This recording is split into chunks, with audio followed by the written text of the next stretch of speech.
Hi guys, Bkill here.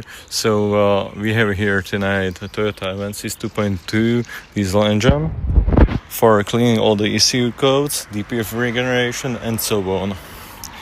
This car needs to make many software updates and communications. We will try to do it, but unfortunately this will take a longer time. So the next step on this diesel Avensis 2.2 is the Dpf regeneration. After this, the car should work much better. Now we are doing the Dpf regeneration. As you see, the car is holding automatically more than 3000 RPM.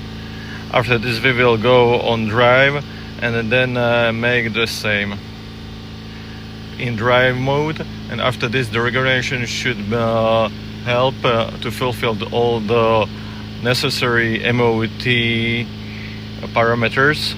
So we were successful, and Toyota Avensis does not have for now any fault codes in ECUs. Unfortunately, we have found out some electrical issues that we will need to address to owner, and after this they need to repair it. For now the car is functioning.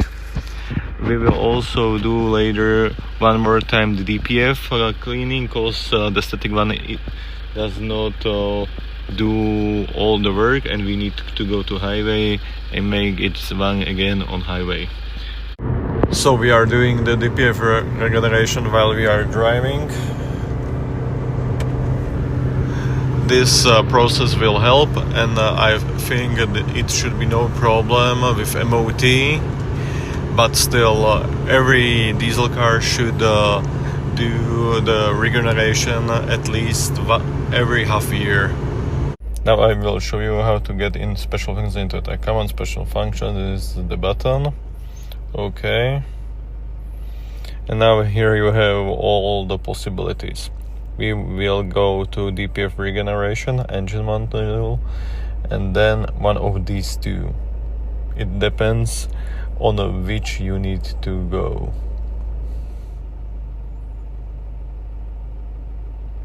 For example, we have here one, and that's completed. As you see, here are no fault codes, and Toyota Avensis is ready for MOT.